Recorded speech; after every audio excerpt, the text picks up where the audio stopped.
And thank you again for joining us on this edition of the Frog for Life podcast.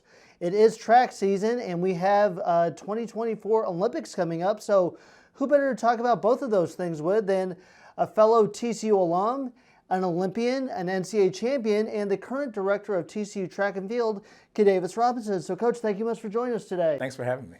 Well, you grew up in DFW, and so before we get into all your accolades you did after you got to college and professionally, tell us about why you wanted to come to TCU.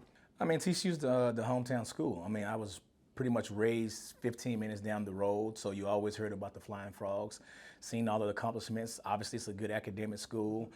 Staying close to family was really, really important, so that's a lot of pluses. And so for me, I just thought staying close to home would be a good thing for me in my career. Great. And then I read that in high school, you liked football, and you ran track because the football coach made you, but also because it was a way to attract girls. So tell us about that. And also, when did track go from just something that you had to do and was kind of a hobby to something I seriously want to pursue? I wouldn't say attract girls, but I could be around girls. I'm not certain if they actually liked me, but I like them, so I like to be around them. But yeah, so for football, obviously this is Texas. Football is king, and so we played football, and in a way to get better and get faster, we ran track. And so our football coach told us to run track, and we did. And then having the young ladies out there running was a bonus. And so that's what I did, and I started to see that there was some potential in bigger and better things in track. Never, football was always still in my heart, but the opportunities came for me to compete in track and field. And TCU is one of those schools, and like I said, you hear about the Flying Frogs, you hear about the tradition, you hear about everything that's surrounded by them, and you go, okay, maybe that's something I want to be a part of. Mm-hmm. And so was it hard to tell people in Texas you were choosing track over football? Not really, because, track's big too. A lot of times you look at track and track and field with Texas is just like football when you really want to talk about it. So when you start talking about the state meet, and you start talking about the Texas relays and all those types of things, some of the top teams in the nation, even this year, every year, some of the top athletes, some of the top teams, some of the top relays come out of the state of Texas. So it wasn't like, you was choosing the lesser of the good. It was like you just choosing one over the other. So it ended up working out for me, I think. Great. And so you knew it was the hometown school, but then you come to TCU, and did the reality meet the hype and the expectations? Yeah, it was interesting, because when I tell people I went to school in the hometown, they say, "Oh, you didn't go away," and I'm like, well, amazing as it may sound, even though I was only 15, 20 minutes down the road, TCU has its own community, right? It's its own little culture, its own little community. So it was like being in a different state or a different environment, right? And to be quite honest with you, I think that was really important for me. There's a thing in the Bible called leave taking. And leave taking says that an individual to become great, you have to leave the home or the place that you're more comfortable with, and go somewhere that maybe you're not as comfortable, and that helps you grow. And so even though I didn't leave the state, coming to TCU, it was totally different than the environment that I had been in for the most of my life. So I was forced to have to grow, right? And for me, major things happen in minor moments. That was a major moment, and I think it ended up being a rewarding moment for me. And talk about how you balance being a student athlete, a very high accomplished athlete, but also you were pretty involved on campus as well. Yeah, so I was involved with Black Student Caucus. I'm part of a fraternity, Kappa Alpha Psi. I was part of the House of Representatives Intercom, which was with some of the deans and some of the top administrators on campus.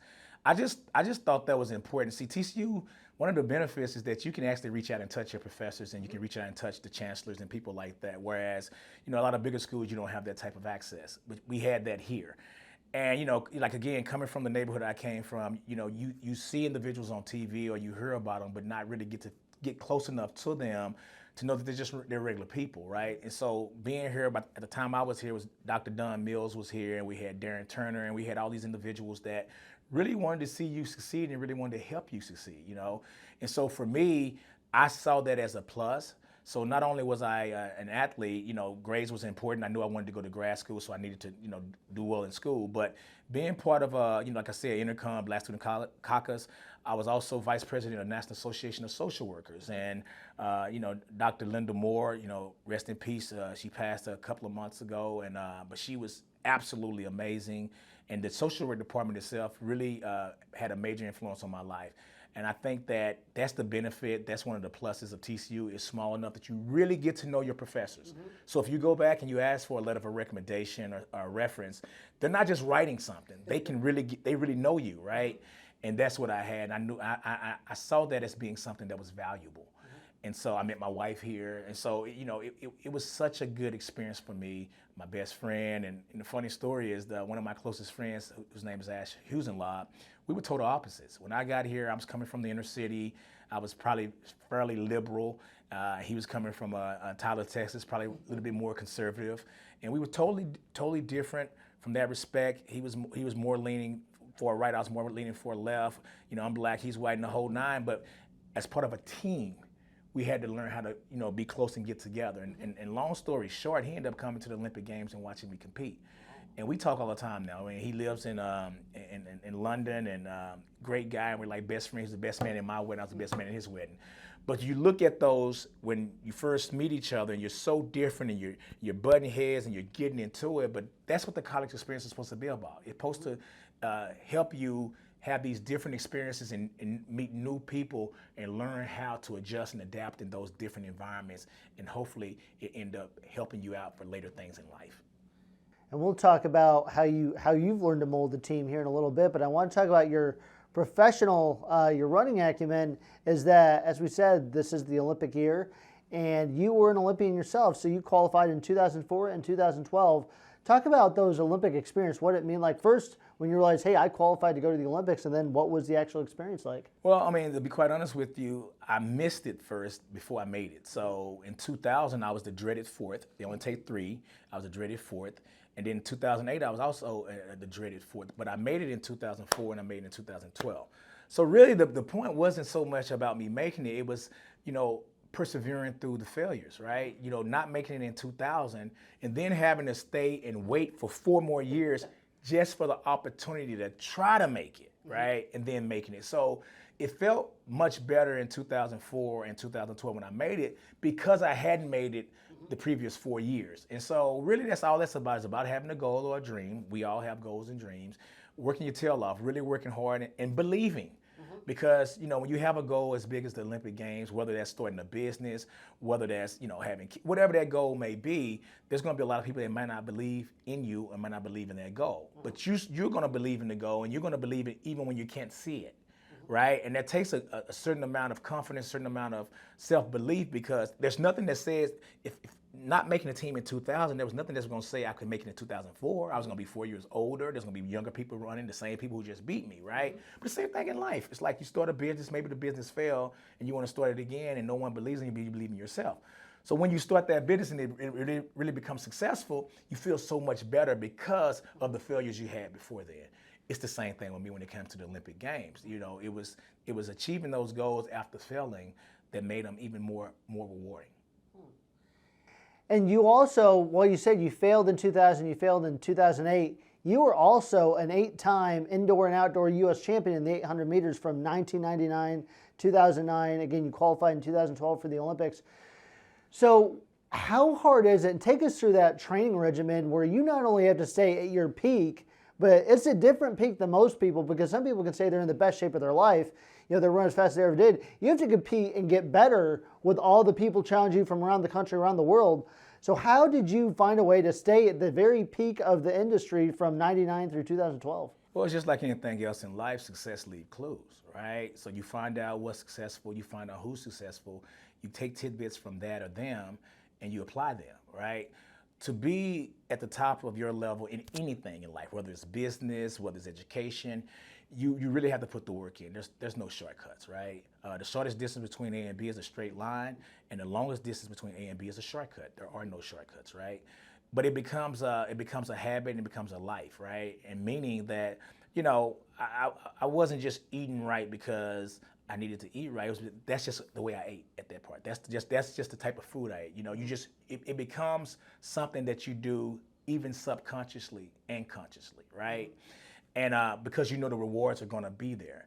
And I wasn't so good. So in high school, I only made the state meet here in Texas 1 year, my senior year, and I got fourth. So I wasn't one that got a lot of. I didn't take the only official visit I took was here. Didn't take a lot of official visits or anything like that. I didn't get a lot of scholarship offers. Didn't get any full scholarship offers really. And so because of that, I knew that I was all right, but I wasn't really so good, right?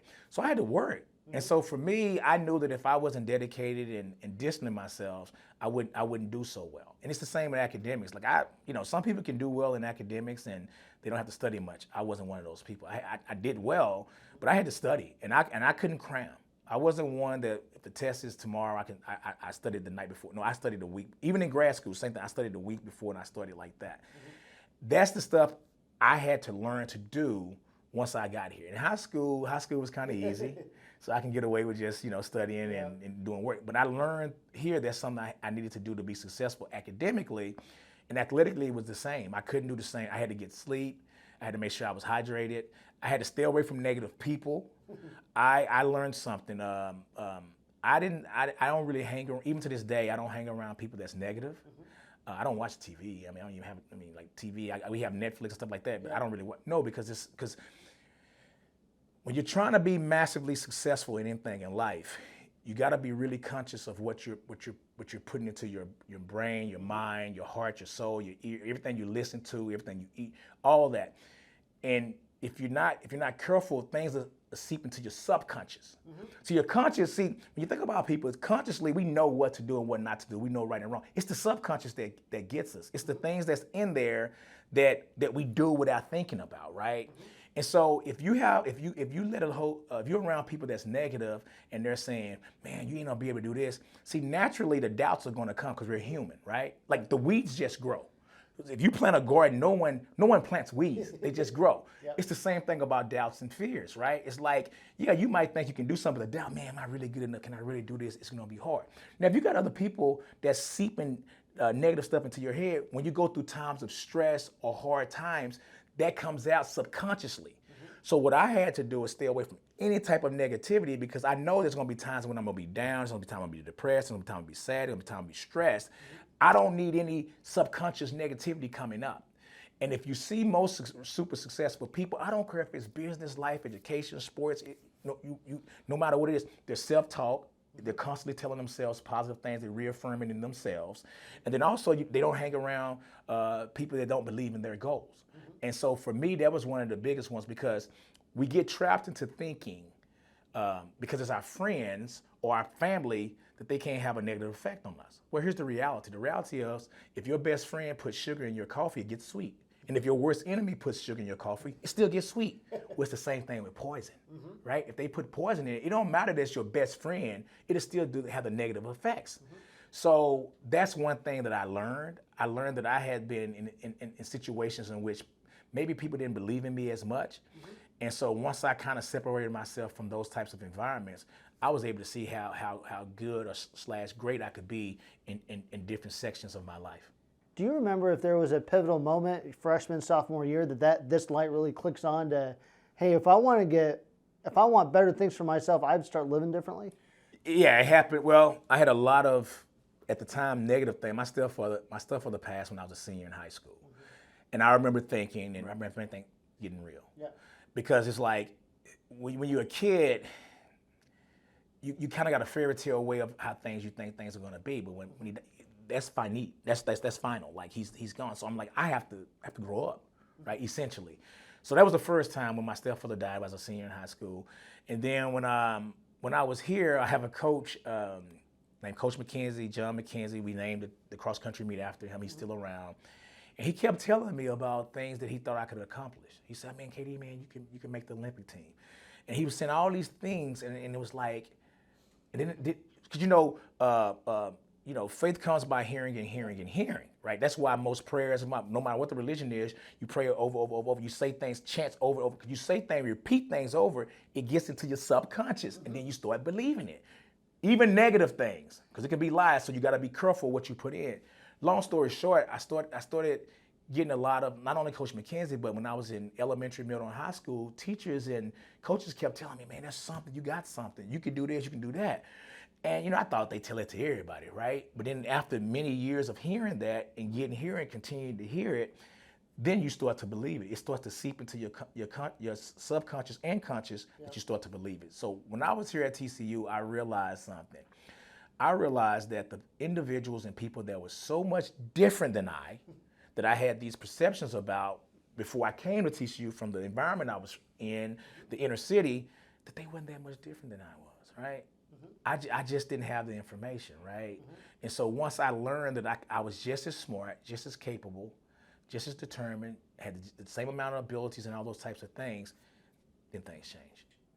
And you do that while you're on a college campus, which 18 and 22-year-olds living amongst themselves is basically a 24/7 gossip rumor mill. How do you find a way to basically just, it's one thing to learn how to eat differently and train differently because you say, I'm an athlete, but you're having to learn how to shut that stuff off when, 99% of the campus can live one way and it's just fine, but you're learning that in order to be different and achieve things like the Olympics, I have to change the whole way I think. Yeah, you have to change the way you think, but the thing is also, I had both sides. I had the positive and the negative. So in a sense, I was kind of lucky, right? I was lucky to know how it looked. I was lucky to have gone through all those challenges I went through before I got here. I'll give you an example. So a lot of times, the first time a teenager or a kid or someone goes through something that they have to handle by themselves is here in college. So you see that they're not ready. They're not prepared to tackle it. And it's kind of sad a little bit because like they're stuck and they're like, man, I don't know what to do because they never had to go through anything by themselves and they never had to solve a problem or fix something by themselves. They always had either their parents or a coach or a teacher, somebody save them or help them out. And so what happened is I was blessed in a situation that because I kind of grew up in the inner city and I had a fairly tough life, I had some self-confidence that I could solve some problems on my own, right? And so coming here, I just learned how to do things. This is an example I like to give people. I traveled to, I've traveled all over the world, but last couple of years I traveled to Zimbabwe because I do speaking. And as I was traveling there speaking, I saw women, I can't make this up, in heels and a dress, nice heels, going to work. And on their back, they'll have a baby wrapped in a towel. So they'll put a towel, they'll tie it up here. And the baby's just laying there like this. It's a towel. The mom, the lady, has on a nice dress, and some heels. In her hand, she has a bag in the right hand, a bag in the left hand, and on her head, she's balancing the bag and she's walking. I'm seeing this. This is not no makeup. I'm seeing a lot of them. So it's not just one woman. I mean, I'm seeing a lot of women. And I'm almost, before I catch myself, I'm finna like video it so I can show people. I'm like, nah, it's kind of rude, right? But I'm thinking, how in the world is this woman carrying this baby on her back with a bag in her right hand, bag in her left hand, in heels, with a bag on her head, and I can barely get the groceries from my car to my apartment, right? Yeah. So I started thinking about that, and what happens is when you're in certain environments, because maybe in those environments, not a lot of opportunities, you're looking for opportunities. So now what happens is you get good at spotting opportunities. Because when you're in a situation where there's none, you look every little one, you're like, okay, I gotta do this just to survive, just to make it, just to carry this stuff. I don't have a car, but I'm gonna carry this stuff. So your opportunity sensors are really high, right? So what happens is when those individuals come to the US, they're like, because there's opportunities everywhere. Yeah. Now we might not necessarily see them because we just been here, we just taking them for granted. Yeah. Because they've been in places there's not many opportunities, they can really spot the smallest opportunity. And then they come in, they're like, oh my goodness. I think that's kind of how it was when I got here, when I started playing sports. I didn't have the money to buy new shoes. I didn't have the money for spikes. I didn't have the money to have a gym membership. I only ate what my parents cooked. I wasn't able to be like, I don't want to eat this, or I don't like that. I had to eat whatever was in there, and when it ran out, it ran out. But when I got into an environment in which I had a little bit more availability and opportunities, my opportunity seeking, my knowledge of being able to grab that stuff and hold on to it was very high, and I took advantage of it. Wow. Yep. Do you have, whether it was in college, Olympics, U.S. championships, is there a race that sticks out, or a preparation for a race, or anything that stands out as you're like, I remember that one? I remember, it's a lot of those, but the one that I always tell people about is, After a couple of years of running professionally, I was trying to break a barrier, which is the 1:45 barrier, 1 minute 45-second barrier. And I kept chasing it. And I would go to Sweden and I'll chase it and I'll almost get it. And I go to Italy and I chase it and I almost get it. I go to all these different places and I would chase the time and I would almost get it, but I never would get it. I was forcing it, but I never would run it. So I have a friend named Einar Tuparidis who's from Latvia. And him and his wife was getting married in Latvia and I happened to be in Europe. So he said, KD, come to my wedding. So I went to Latvia and to go to his wedding. And Latvia is totally different because at the time, this is some years ago, the small little village he's from, his family, and I know Einar, a great guy, his family, some of his family's uncles and nieces had never seen a black person before, right? So we go there and they're just fascinated. And Einar was like, man, I'm kind of embarrassed, but my uncle's never seen a black person. His daughter, his daughter, which is his uncle's daughter, which is Einar's cousin, was like 20-some years old, right? And she was just fascinated. So we had this experience, and as they was getting married, they do something, they say roep, and it means like take a shot. Yeah. And so the whole night they're drinking, taking shots because they're getting married. Yeah. Well, I have to leave for a race, so I can't drink, but that's not the custom. So I went to bed, and everybody, all night I heard them say roep, roep. I couldn't sleep because I could hear them drinking and partying. Long story short, I get up the next day, get a ride from the small little village to a bigger city in Latvia, get on the train, take the train to the airport, get in the flight, fly to Finland. And then from Helsinki, I got on a ride from Helsinki to Lapinlahti, Finland. And I had to race the next day. So I was tired, I was fatigued. And not only that, in Finland in the summer, the sun stays up almost all the time. Mm-hmm. So I couldn't sleep, the sun stayed up, whatever. And then not only that, it was some Kenyans in the race, and usually they're like, Robinson, are you gonna lead? They was just messing with me, I don't know why. Anyway, ran the race, best race I ever ran. Really? I ran through the race. We had a pacer, which is a rabbit who pulls you through. I was yelling for him to get out the way. Coming through the 400, 500, I'm like, move, and then he moved out the way. I ran, I came around, I finished. I literally ran 10 meters past the finish line, and as I ran 10 meters past the finish line, the rabbit who had paced me was jumping. He landed on, I remember this because he landed on my feet in his spikes. I'm like, ah. And he was like, man, I didn't think he was gonna stop after the finish line. You ran 10 meters. I looked at the clock, it was 1:44. Wow. So not only did I break 1:45, I went all the way down. It was like one of the fastest times in the world. So why did that race stick out? It stuck out because I wasn't forcing it. Yeah. The time I didn't think I was gonna run it, I ran it, right? Yeah. And it's just because I didn't, and sometimes in life, forcing something is like being in a sailboat, and the wind's not blowing and you're not moving and you're sitting there going, trying to blow it, right? And it's like, it's not gonna happen. Yeah. Sometimes in life, when you're prepared, when you've done all the work and you're prepared and God has blessed you and you're prepared, you have everything you need, sometimes you just gotta let it happen, right? And that was that time. And so it sticks out to me because I'm like, and I've run faster, but I've never gotten that feeling again where it just felt like it was just at peace and it just flowed, you know, and that race sticks out. And I'm sure you could tell the story better than I can because I don't have all the details. Tell the story. There was the old adage was you couldn't break the 4-minute mile. Mm-hmm. Nobody could break the 4-minute mile. And then as soon as one person broke the 4-minute mile, everyone started doing it. What's the mindset about that? What do you think really went into that? It's really simple. The body is amazing. The body can do all sorts of stuff, right? You know what I tell my athletes sometimes? We'll be doing a workout and they'll be tapped at the end. And they're like, I don't got nothing enough. And I say, you couldn't even, Coach, I couldn't even run 10 meters right now. I'm tapped, I'm finished. I say, what if a bear or a lion comes running right? Because of course you could, right? You always have a little bit left. So the mind is so powerful that once people see it as a possibility, then what happens is, then they try it. Give you an example. So, you know, I'm a fairly spiritual guy, but you know, and I read and I study different religions, whether it's Christianity, whether it's you know, Judaism, Islam, whatever.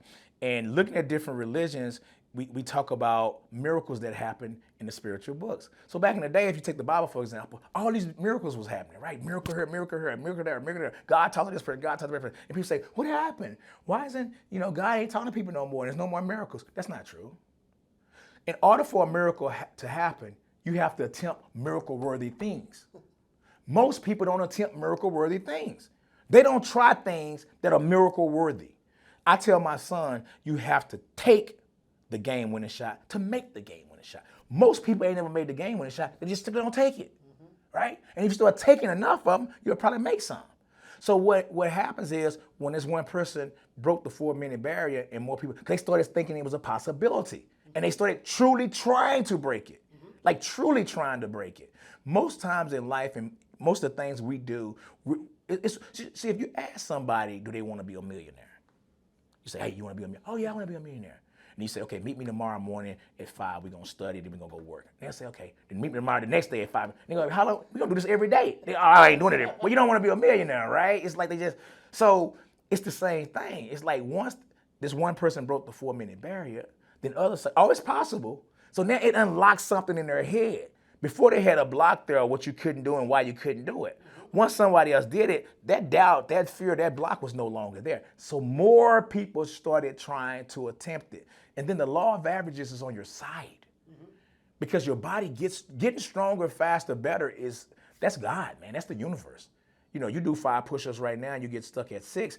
You know, we all know if you do that for 2 or 3 weeks, you're going to get 7. It's just, I mean, like, it don't take a genius to get that, right? Same thing with studying or getting smarter or memorizing stuff. All of those things are possible.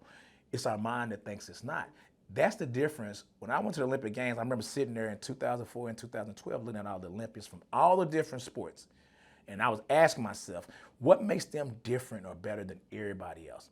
It wasn't because they was tall, because there was some people tall and short. It wasn't because they was short. It wasn't because they was big. It wasn't because of the country they went to. It wasn't because of the sport. It wasn't because they was rich. It wasn't because they was poor. It wasn't because their parents was all married, because they had divorce. It wasn't because they had all great things. Some of them had some failures. Some of them had divorced parents. Some of them had some debts in their family. Some of them had some atrocious things. When we had so what was different about they didn't let those things hold them back.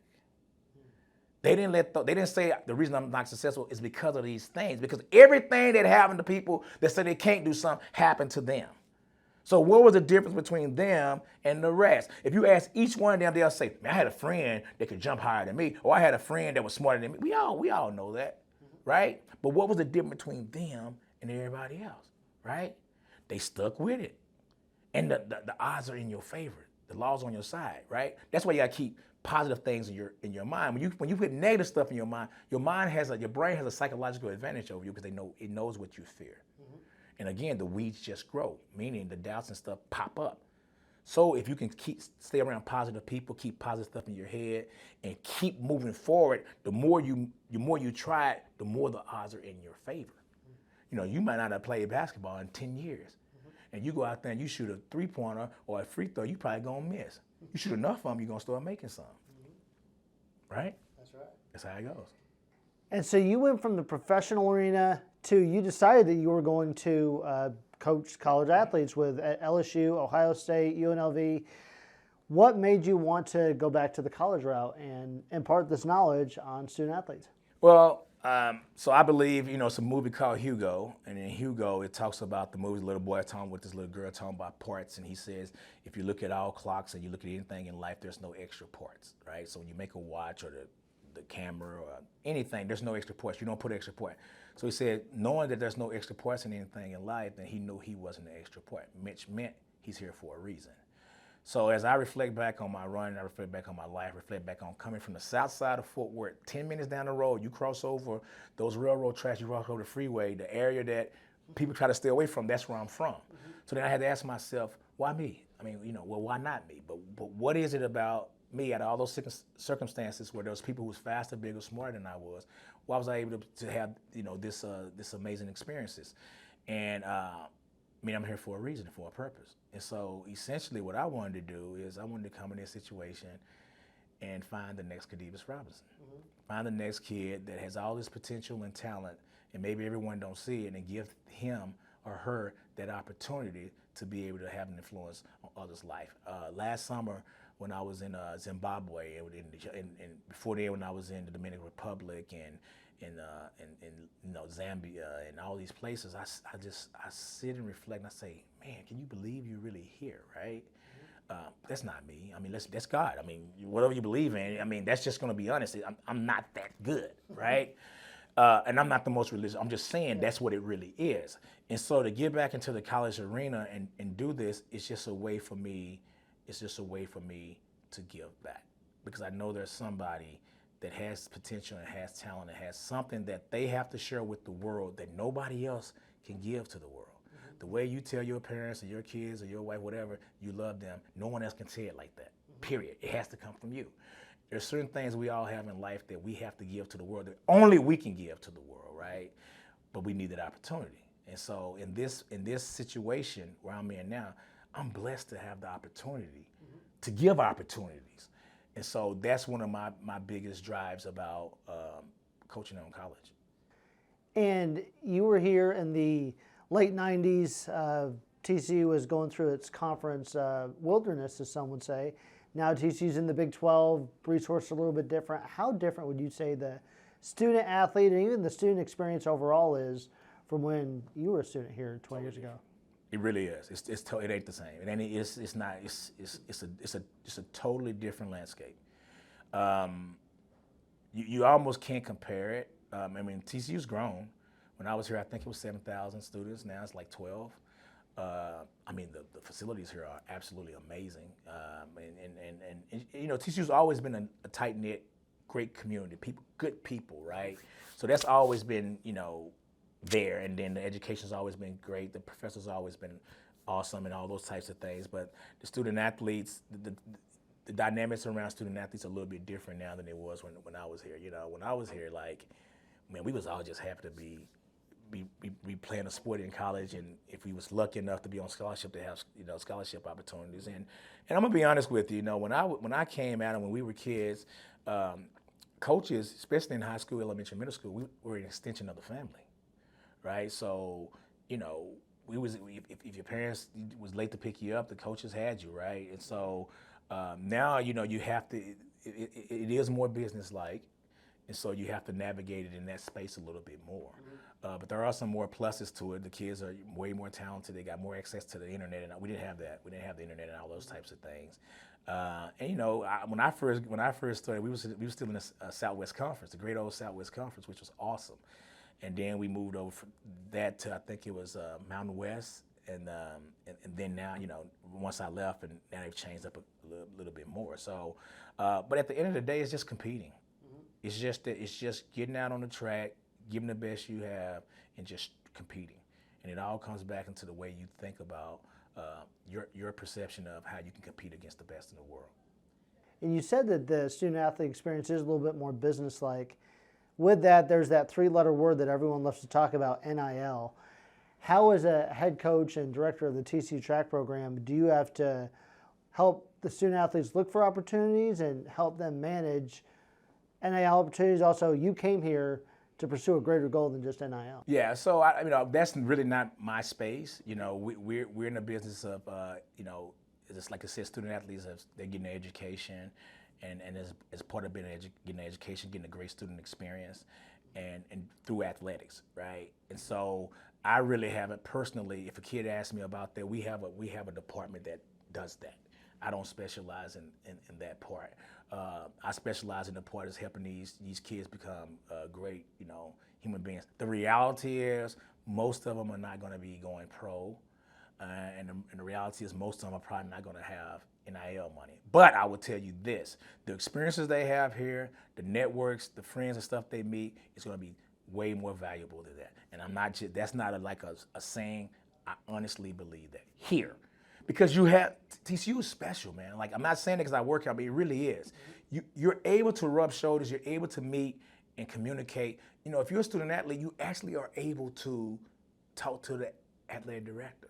I mean, like, and I know if you've only gone here, you don't know that's special. You think it's like that everywhere, which is not, right? Or you're able to talk to the chancellor or you know, or the provost and all these people here. That's not always the case, right? And so the experiences you'll get here at TCU, because you're going to know your professors and you can meet those people, and you're going to see them around, and you're going to have different experiences, and you're going to stay connected. And this is a great little environment. Great, you're going to see your classmates on campus. You're going to see them in class. You're probably going to take. It's different. And so I think that's the thing I really try to, and I tell my student athletes, I tell them, and I know they probably think I'm like a parent preaching to them, get active on campus. Yeah. You will see a whole new world will open up. I got lucky and got blessed that I was able to do that. When I came in, because I was an 800-meter runner, I had to train with the distance runners. And they was totally different than I am. And at first I was like, man, why am I having to train with these guys? They're so different. They listening to Hootie and the Blowfish and 9 Inch Nails and the Cranberries and all that. And I'm listening to Dr. Dre and Snoop Dogg and the whole nine. I'm like, what is this? But I started to get to appreciate it, right? And that's the one thing that I try to tell my student athletes is get yourself and put yourself into these different environments. Join organizations on campus, right? Talk to the professors. Go to the office hours and talk to them. Get to know them. And it would really change the way you see and experience this whole TCU experience. And with it being a track program is as somewhat an individual sport, but you have to come together for the collective. How do you get student athletes to change that mindset to think of, I just care about my time, to I need to make sure I'm contributing to the greater good of the whole? Yeah, it's like herding cats, right? Yeah, it's culture. You have to build the culture. That's really the toughest part, if you want to be honest, because you have to have them understand that it's bigger than just themselves, right? And track, sometimes we can get caught up in saying, well, maybe the team didn't do well, but I did well in my own race. And you miss so much when you're like that. You do. Yeah, you ran well, but the team didn't. I mean, you want it to be a team thing. So, and that's not just track. That can be any sport, and that can be everywhere. So the ones that have it, that's had the most success with it, they've just built that culture where you just understand it's about the team, and that takes time. It really does, because you're that's why I call it building it. Because you have to, get into the mindset, you have to get into motivations, you have to find out what's your student athlete's motivation, what they like. There's a lot of, you watch football, basketball, whatever sport it is, you find a lot of former pro athletes that was really good, and they struggle with coaching. They say, I don't understand these kids. Well, the reason they struggle is they assume that the kids will like this or do this. They assume the kids just naturally gonna work hard. They assume that you know what I'm saying? Like so as an Olympian, if I'm coaching track, I kind of assume every track runner that wants to be good want to be an Olympian, right? But that's not the case. Just like a football coach or whatever, he might assume all the football players want to go pro, but that might not be the case. So we have to understand, as crazy as it sounds like, that we have to find out what's their motivation. Right? Some kids just want to be a part of a team, right? Some just want to stay active. Some is just, they've always been an athlete, they've always ran or played a sport or whatever, and that's what their parents and their grandparents know them as, so they're just going to keep doing it because that's what they do, right? So they all are not going to be plugged in and really into it as like the person that is trying to be an Olympian, or like the person that's trying to go to the NFL or the NBA or the MLS or whatever it may be. So we have to find out what they like and what they want and try to give them that. Now, it's more challenging because, like for a track team, it's the most diverse of sports, because you got men and women, so it's not a single gender. You have them mixed together. You have people as powerful and as strong and as big as throwers, and you have people as small and as nimble as distance runners. So you have a dynamics of people all in the same group. But you have to figure out, what do they want, not just how much, what do you want? Do you fish?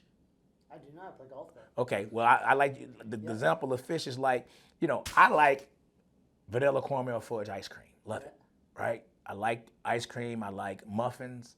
But when I fish, I use worms, right? Because fish like worms.